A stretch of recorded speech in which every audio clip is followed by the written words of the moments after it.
Today we are going to discuss a phenomenon called creep. It is a special kind of plastic deformation, but before we get into the detailed discussion of this phenomenon, let us look at a demonstration by Srikant. Here is Srikant ready with his demo. What do you have, Srikant? I have two springs, one is already up there, the second one is with me. I will be putting it up.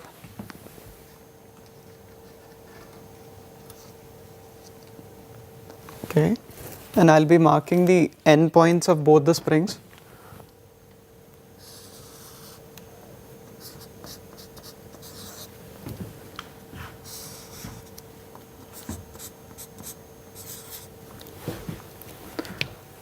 And I think you are going to put some weights on them? No sir, I won't be putting any weights on them. We will just wait and see what happens. Oh, if you are not going to put any weight on them, what will happen? Nothing will happen. Let us see sir what happens. While Srikant's demo is going on, let us discuss some other interesting questions related to this phenomenon. The first question is, why do tungsten filament bulbs fuse? These are the old fashioned bulbs now going rapidly in obsolescence. You can see that there is a tungsten filament, and that filament finally comes to an end of its life, and that is called that the bulb has fused. So, why do bulb fuse? Now, fusion as such, the meaning of fusion is melting.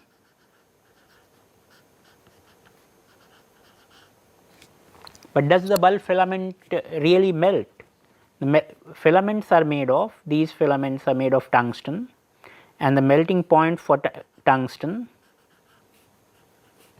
is about 3410 degrees Celsius. That is a very high temperature, and if that sort of temperature can reach in the filament, that then not only filament but many other components can also melt, but that does not happen. So, maybe what we call bulb fusing or filament fusing is not really melting, but simply breaking. Another question, now we are taking this question from geology, that how do glaciers move? Glaciers are huge mass of ice which are slowly moving, but is the movement just normal sliding or it is a deformation? We will look at that.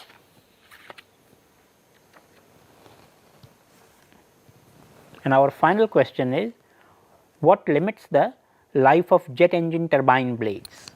I have some example of turbine blades from aircrafts of Indian Air Force, you can see here.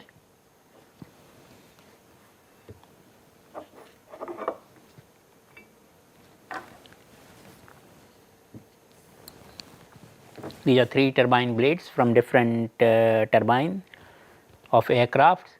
We will look at them in detail, but all of them have already failed, and the failure involves certain deformation or certain deformation mechanism. What is that deformation? What causes the end of a blade's life? So, these 3 questions are apparently unrelated, but they are actually related because the answer to all these questions is the phenomenon which we are going to study, that is creep.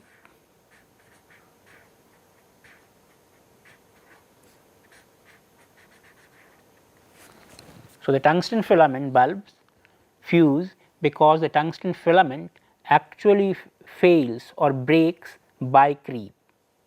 Glaciers move because it is not simple sliding of ice mass, but actually this ice or snow deforms as the glaciers move, and the deformation mechanism is that of creep.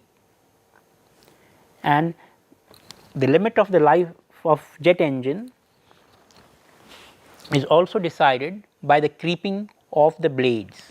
So, then what is this phenomenon of creep? So, before we answer this question, let us see how far our friend Srikant has progressed.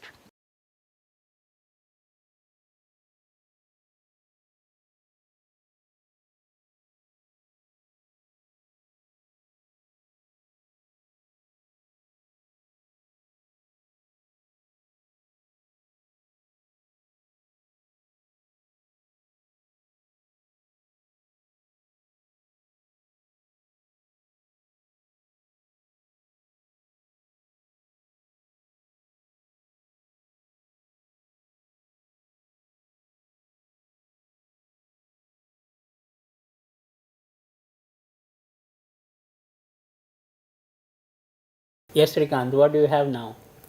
As you can see, spring 1 has stayed there, just like you said, but spring 2 has elongated, and I've been noting down its endpoints after certain time intervals.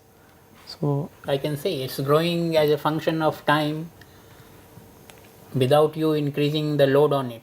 There yes, is sir. some load on it, its own self weight, but beyond that you are not putting any load, and that self weight is on this spring also, but it's not elongating. Of course, if I increase the weight force on it, I can elongate it also, and this is elastic deformation. I think if I pull it hard enough, it may undergo some plastic deformation also. So I have plastically deformed it, but for deformation I had to put an increasing load on it. But here, under constant load, the spring is deforming. Yes, sir. So this is a different kind of plastic deformation than the normal plastic deformation which spring 1 underwent when I put an extra load on it. So as you saw in the case of that demo, that one of the springs was continually deforming as a function of time, although we had put no load on it. Although we had not put any external load on it, its own self weight was still acting on it, but that self weight was constant. So under constant load, spring 2 was continuously deforming. This kind of phenomenon is called creep. So creep is time dependent continued plastic deformation at constant load or constant stress.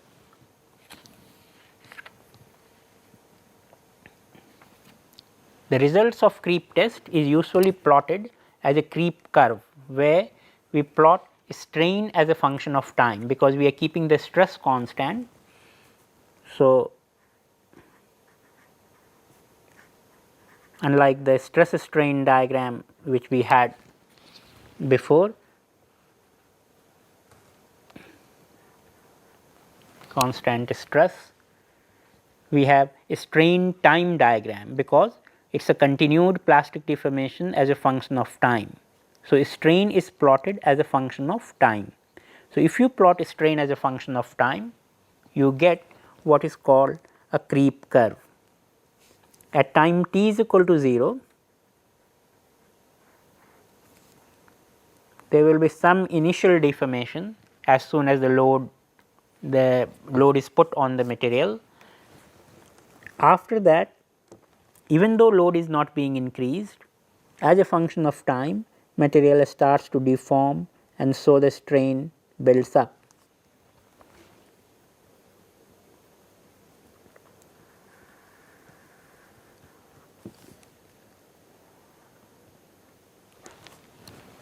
And finally, at large enough strain, the material will break.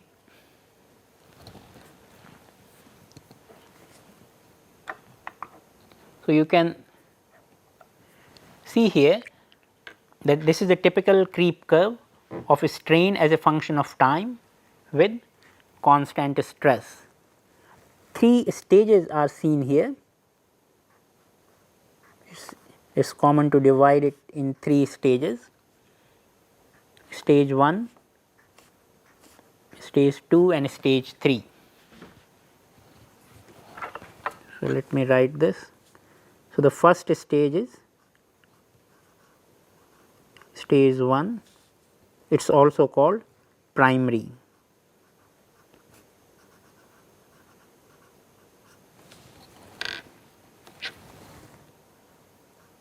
primary stage. Here you can see that the creep rate was initially the strain rate of the creep curve is called the creep rate or the strain rate. So, the strain rate is initially quite high and is gradually becoming less. So, that is stage 1. Then we have stage 2.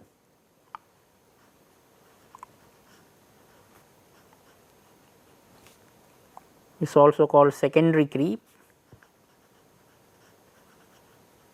or secondary stage, and this has one more name because the creep rate is constant. This is also called steady state.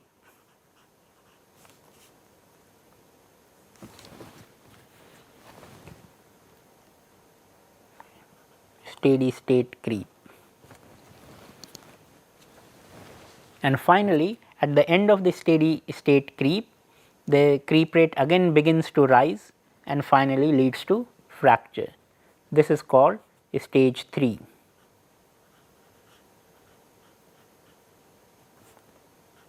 Or tertiary stage.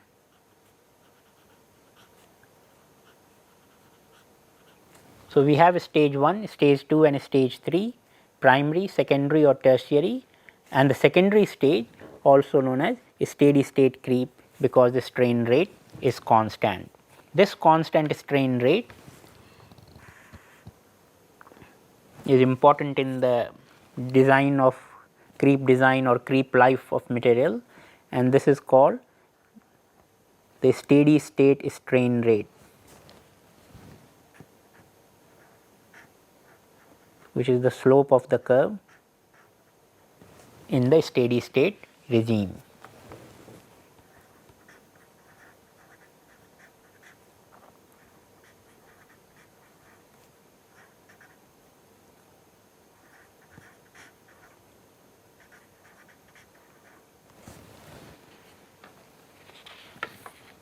So, this is a typical creep curve.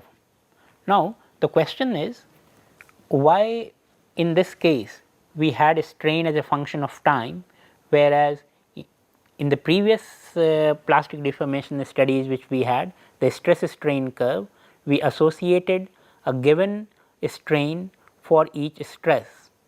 So, there time was not one of the parameters. So, for every stress there was a strain, but now even at a constant stress as a function of time strain is increasing. So, what is the difference between these two kinds of behavior of material? So, one important parameter which causes this difference is the temperature. So, creep is considered to be a high temperature phenomenon,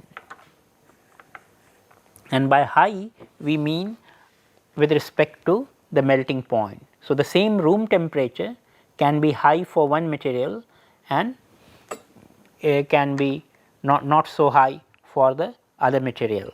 You have already seen this in the demo which you saw just now. So, one of the springs was made of aluminum.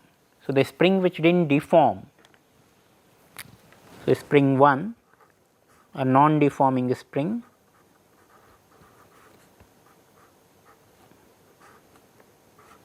was made of aluminum and its melting point is 660 degrees Celsius, which converts to 933 Kelvin.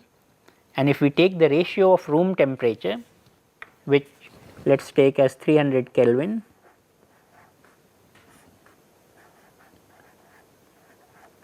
so you get a ratio of about 0.32.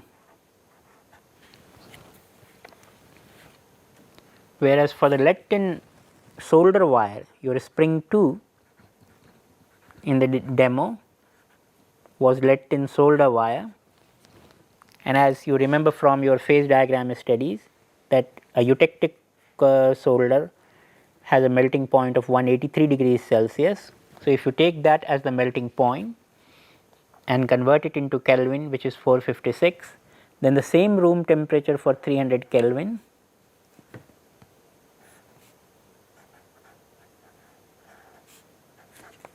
will now be about 0.66 for the lead tin solder wire. So, the room temperature is 66% of the melting point for the solder wire, whereas it is only 32% of its melting point for aluminum. So, the room temperature test is a high temperature test for lead tin solder, but not so high temperature test for aluminum. So, it is usually seen that creep is significant